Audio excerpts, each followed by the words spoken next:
Good evening, everyone, and welcome to the session.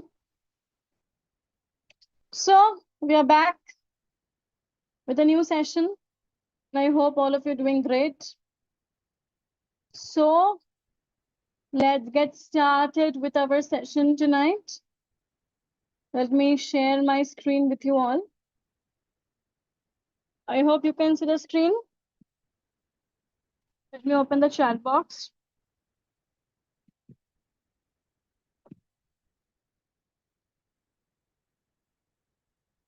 Yes.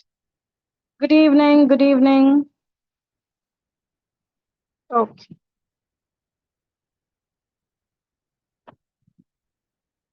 So, welcome again to NTA revision session number 16.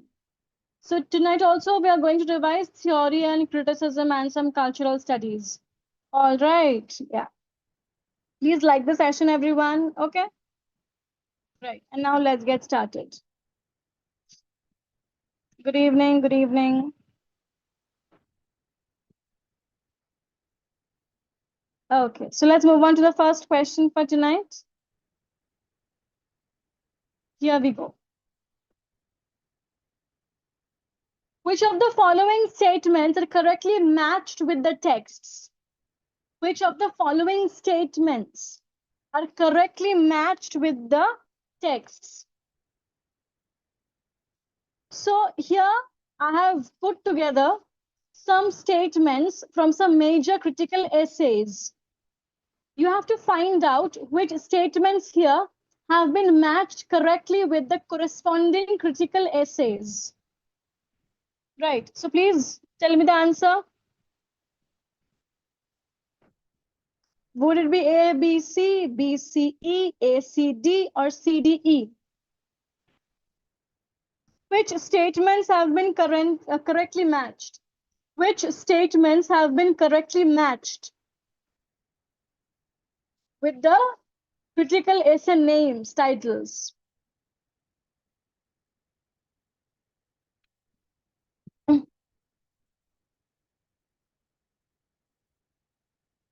Tell me.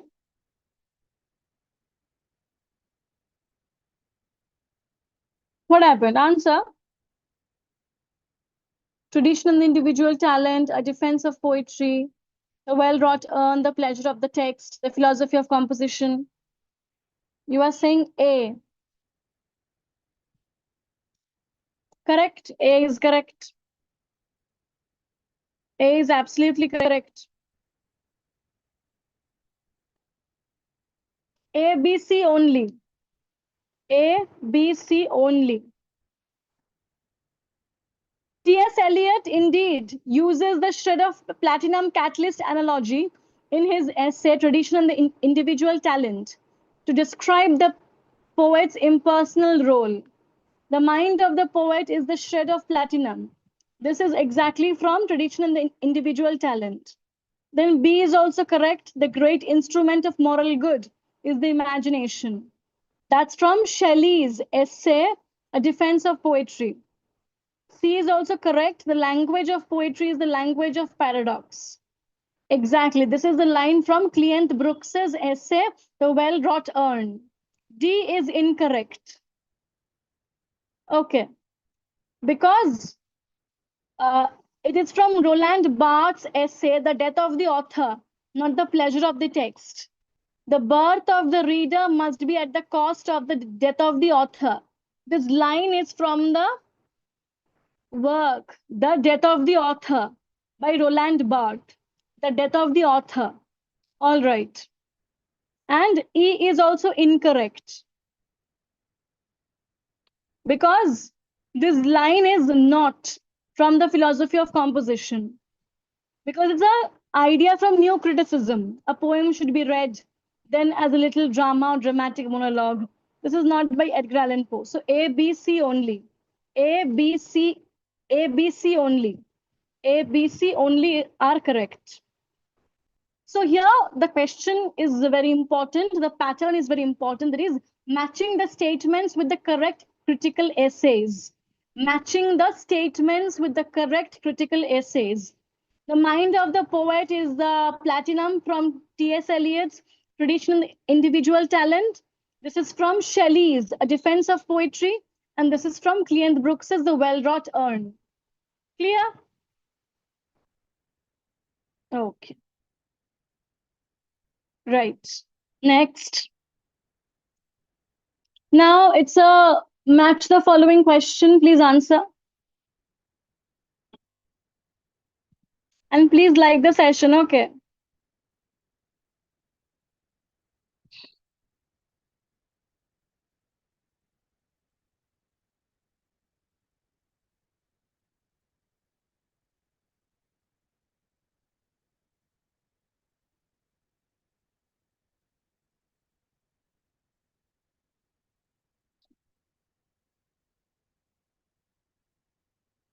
Rhizome. The concept of rhizome was discussed by Deleuze and Guattari.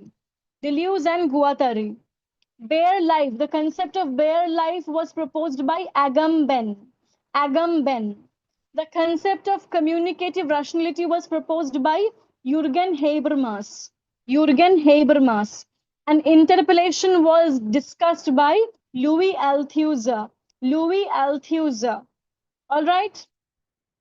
So, rhizome, it's a concept developed by Deleuze and Guattari to describe non-hierarchical interconnected knowledge networks. Bare life. This is Agamben's term for life that may be killed and yet not sacrificed. The idea of communicative rationality. It alludes to Jürgen Habermas's theory that social order is maintained through linguistic communication and mutual understanding. And lastly, interpellation. It is Althusser's concept of the process by which ideology calls or hails individuals into social roles. Yes, Habermas had also talked about the concept of public sphere. Public sphere, correct. Next. In Lacanian psychoanalysis, the transition from the imaginary to the symbolic order is governed by the nom du père, means name of the father. Which of the following statements regarding the phallus in this specific structuralist context is incorrect? Which statement is incorrect here?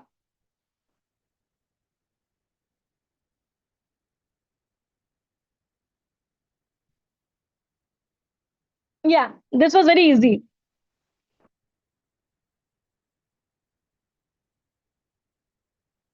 Obviously, option 2 is the answer. Because Laka insists that the phallus is a signifier, not an organ. He makes a sharp distinction between the penis, the biological, and the phallus, the symbolic symbol of lack and desire. So in Lacanian psychoanalysis, the transition from the imaginary to the symbolic order is governed by the name of the father. It functions as the transcendental signifier. It anchors the shifting chain of signification. It is fundamentally a fraudulent signifier, as no individual subject can actually be or have it. Its intervention function breaks. Its intervention functions to break the dyadic narcissistic bond between the mother and the child. So option 2 is the answer because it is not correct about this idea of the phallus as discussed by Laka. Okay, right.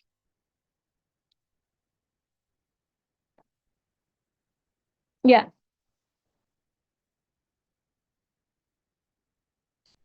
Arrange the following works of theory chronologically. The location of culture, of grammatology, the wretched of the earth, Orientalism, can the subaltern speak?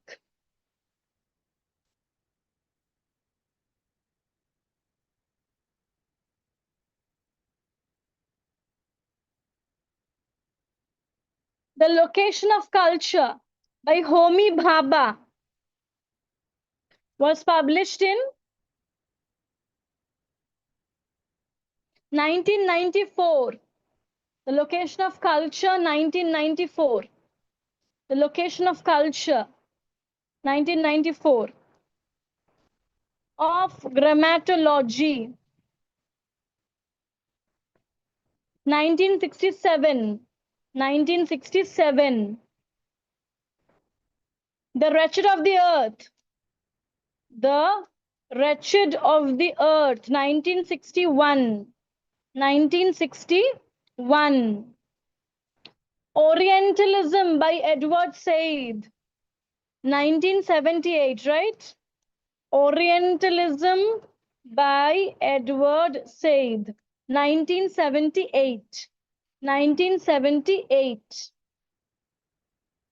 And lastly, Can the Subaltern Speak? Can the Subaltern Speak by Spivak, 1988. 1988. Got it? So CBDEA. CBDEA. CBDEA.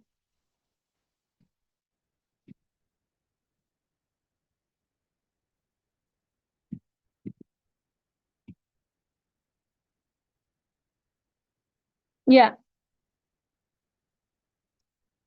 Next, tell me, which influential theorist revolutionized oral history methodology by arguing that wrong memories and factual errors are often more valuable than accurate ones because they reveal the subjective meaning and symbolic truth of an event for the speaker.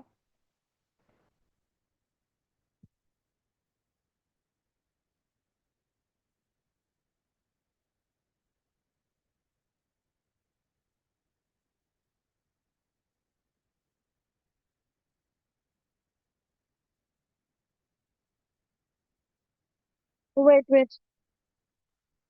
Is the live not working? What is happening with the video? Has the video got stuck? I can't see anything. The comments have got stuck. I can't understand. Was the video stuck? I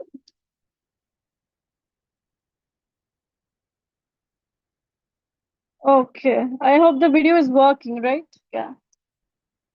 So, which influential theorist revolutionized oral history methodology by arguing that wrong memories and factual errors are often more valuable than accurate ones? Because they reveal the subjective meaning and symbolic truth of an event for the speaker. Okay, okay, because from my side for a long time I could not see any live comments or anything, so I thought that maybe the video has got stuck or there is some glitch in the Zoom or something, so that's why, yeah, I got a bit confused. Yeah, okay, okay, because from my side for almost 2 to 3 minutes there was nothing. So I was thinking that maybe there is some glitch, maybe in the Zoom or something. Okay, yeah. It is Alessandro Portelli. Very, very important. Please do look it up. Okay. Alessandro Portelli is a major theorist. Alessandro Portelli is a major theorist who revolutionized oral history methodology by arguing that wrong memories and factual errors are often more valuable than accurate ones because they reveal the subjective meaning and symbolic truth of an event for the speaker. Okay, Alexandro Portelli. Portelli. Okay. Next, the term intertextuality was coined by whom? The term, is it Paul Thompson? Which one is Paul Thompson you are saying? This one. Is it Paul Thompson? I checked twice though.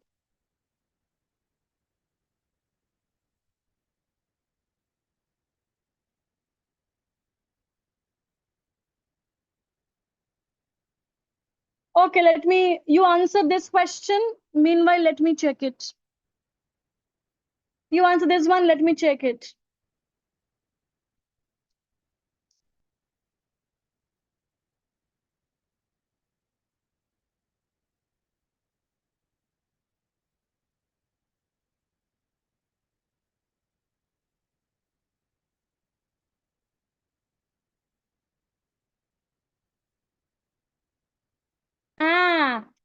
I was right. See, I Googled, and this is what Google is saying.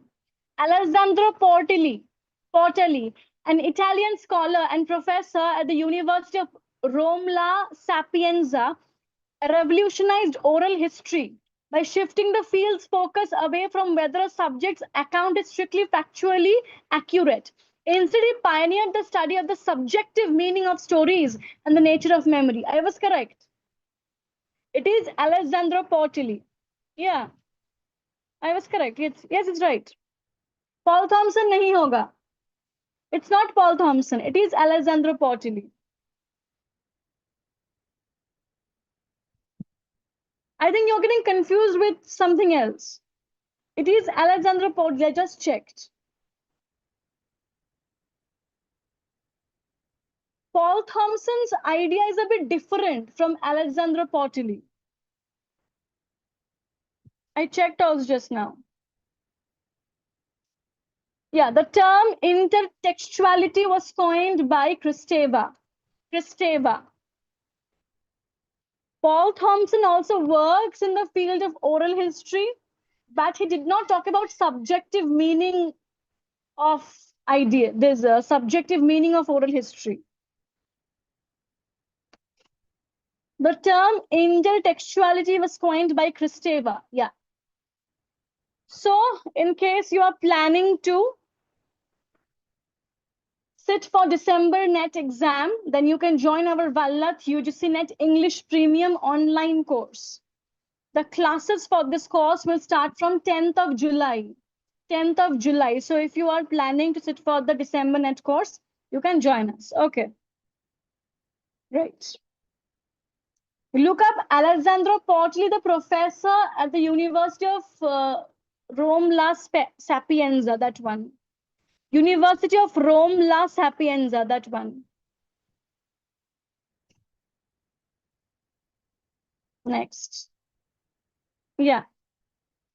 In the collaborative work of Deleuze and Guattari, which concept specifically refers to the process by which a system or territory is broken down, allowing its components to escape their current functions and enter lines of flight. Answer this one.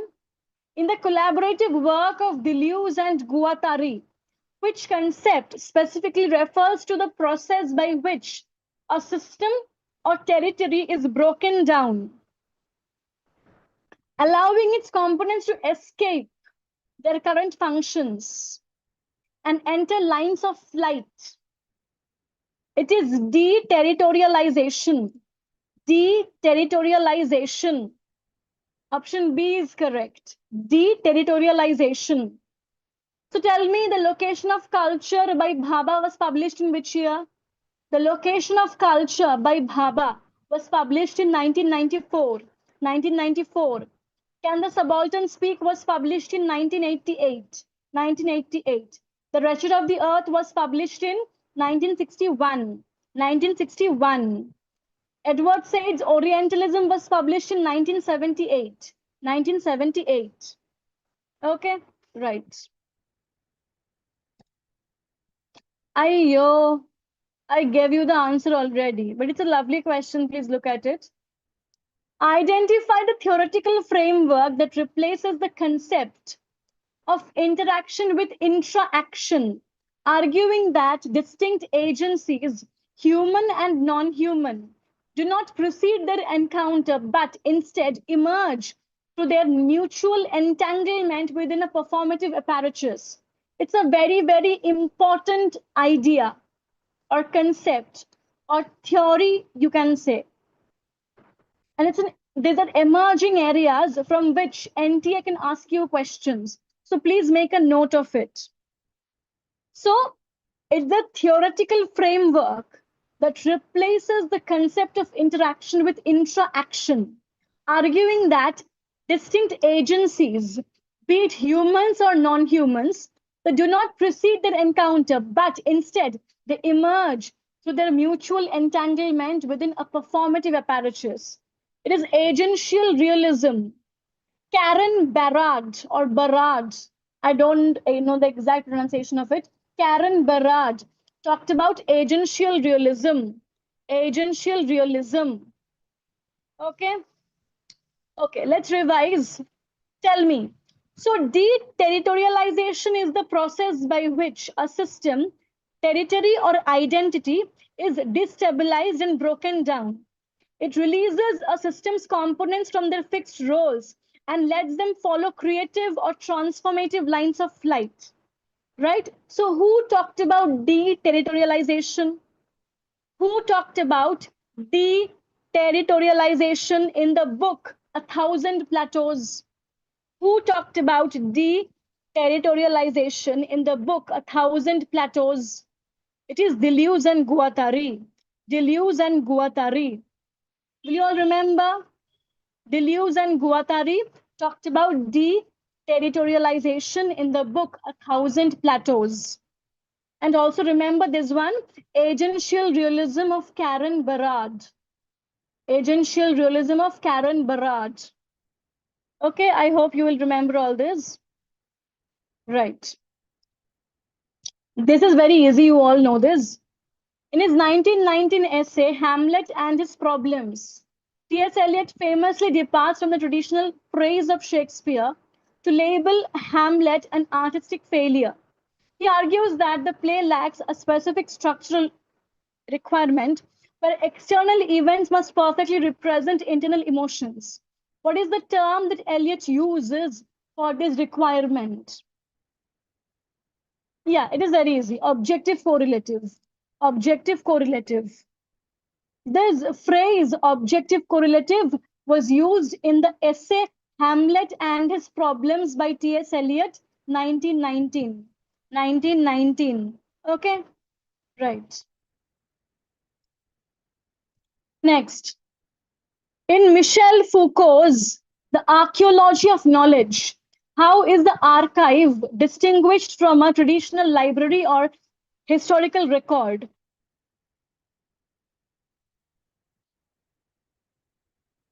This is also very easy.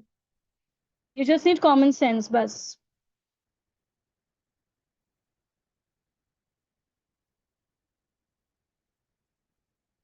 The Archaeology of Knowledge by Michel Foucault.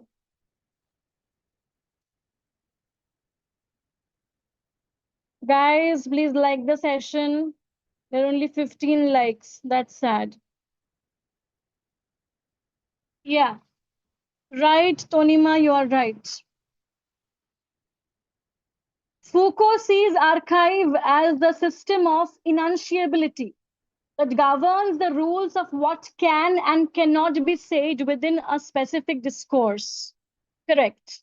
For Foucault, the archive is not a building or a collection of books.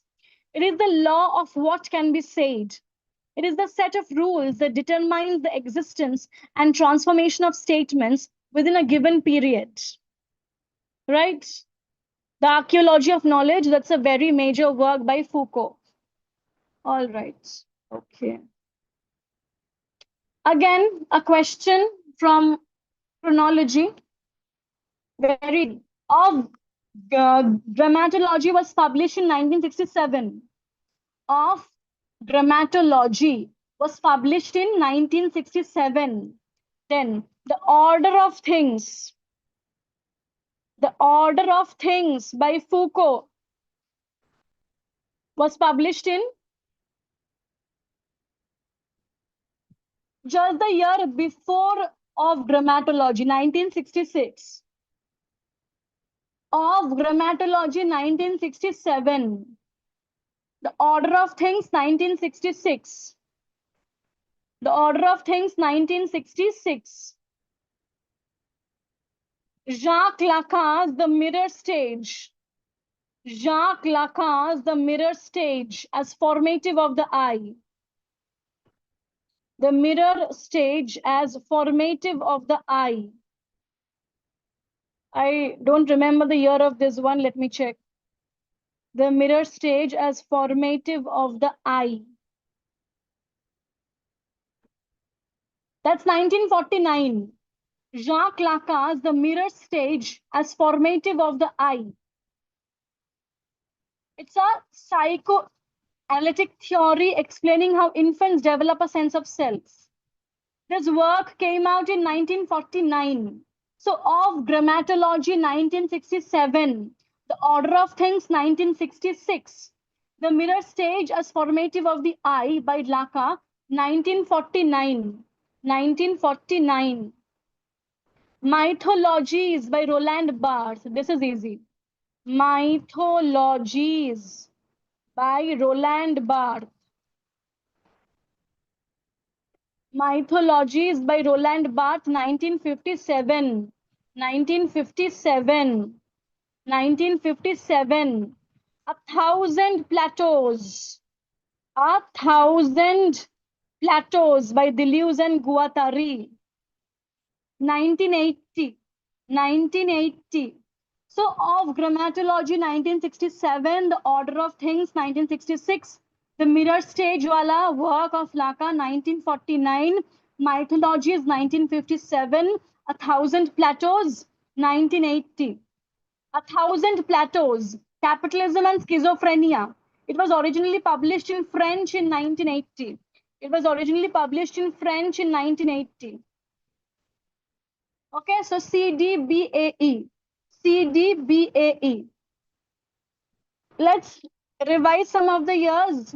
The Location of Culture by Homi Bhabha, 1994. Edward Said's Orientalism, 1978.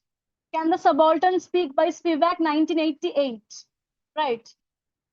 Did I say correctly? The Location of Culture, 1994. Sorry, yeah. The Location of Culture, 1994. I said wrong. The Location of Culture, 1994. Edward Said's Orientalism, 1978. Can the Subaltern Speak, 1988. Yeah, right, yeah. Of Grammatology, 1967. The Order of Things, 1966. The Mirror Stage, 1949. Mythologies, 1957. A Thousand Plateaus, 1980. Okay? Yes. So that's all from our side for tonight. I really hope you guys like the session and enjoyed answering these questions. I tried to bring some more questions of chronology because years are important, right? And if you're planning to sit for December net, you can join our Vallath UGC Net English Premium online course. Classes will start from 10th of July. Okay, right. And I will see you all again tomorrow at 9:30. Tomorrow also we will do theory and criticism and cultural studies. Okay, right. So chalo then, keep revising. Bye bye. Tata. Good night. Take care. Okay. Bye. Good night. Tata. Do you like the session?